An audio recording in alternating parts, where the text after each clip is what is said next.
All right, thank you very much, Pat. And firefighters, police, emergency responders, and city officials met this morning in Glens Falls for their own 9/11 remembrance at the Ridge Street Firehouse. Just last year, the station had dedicated miniature twin towers made from slabs of granite and pieces of metal from Ground Zero in honor of the World Trade Center. They were the centerpieces of today's ceremony. An old 1957 ladder truck from Greenwich was on hand as well to proudly wave a giant American flag. We come out today to honor those people, those men and women that lost their lives in an unforgivable and unimaginable act of terrorism. We were put on notice that there was a horrific... Mayor Diamond said he especially remembers the children of the victims who woke up that morning without a parent. There are solemn ceremonies going on throughout the country today. Thousands of New Yorkers gathered this morning at Ground Zero in Lower Manhattan to remember, and Randall Pinkston was there with their story. The bell rang at exactly the moment when the first plane hit the Twin Towers 11 years ago. Then again 17 minutes later for the second plane. We love him. See you so much. Family members read the names of the victims. And my father, Jeffrey John Giordano. 2,753 people were killed here at the World Trade Center in 2001. I love you, Rick. Miss you terribly. Your dad, always. James Hargreave came to the ceremony with his children to remember his brother Timothy. It's his gravesite. We've never recovered any remains, so he's here somewhere. If there's any silver lining to this sad day, it's a break in the year-long stalemate over the 9/11 museum. A budget battle was just resolved, so construction can resume at the end of the month. The politicians who announced the agreement came for the ceremony but were not invited to speak.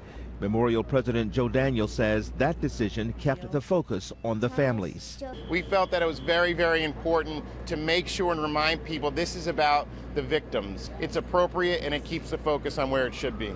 It's been a year since the opening of the memorial. One World Trade now rises over the site, and fountains mark the footprints where the tower stood. In brilliant sunshine, so similar to that day 11 years ago, family members grieved over the names of the victims. Edward DeSimone III. And left behind tokens of love. Randall Pinkston, CBS News, New York.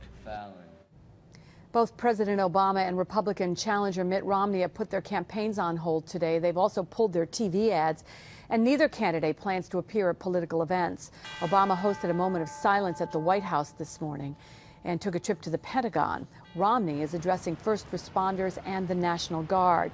His running mate, Paul Ryan of Wisconsin, has not scheduled any public events as well. Now, our coverage of the September 11th anniversary continues online. We invite you to share your memories from that day on our Facebook page. Plus, find raw video from today's ceremony at the State Museum on CBS6Albany.com. The thought I had was the same one as Randall Pinkston. This was a day very similar to that horrible day all those years ago now. The sky as blue as it could be, and the sun trying to break through what's kind of a chilly day around here. But I guess we've got a nice afternoon in store. Meteorologist Nick Johnson here now with a first look at the forecast. Nick? Yeah, Liz, in fact, it was a very chilly start to the day. Parts of the region, including parts of the Adirondacks, southern Adirondacks, and parts of Schoharie County woke up with a little bit of frost this morning. That's pretty early in the season for frost. Right now, though, we do have plenty of sunshine, as you mentioned, blue skies, and our temperatures have been warming up steadily.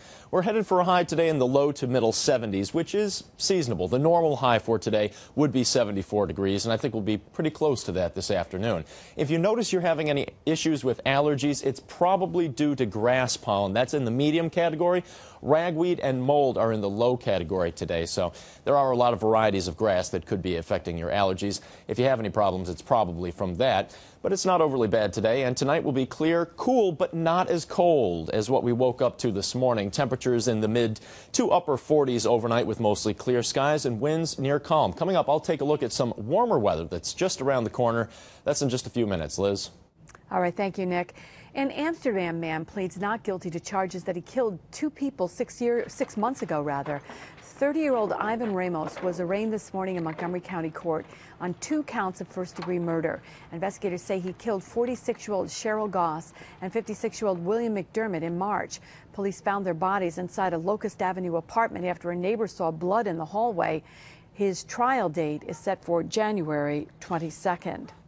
Cases of animal abuse are on the rise here in the Capital Region. That's according to a speaker at the State Police Academy this morning.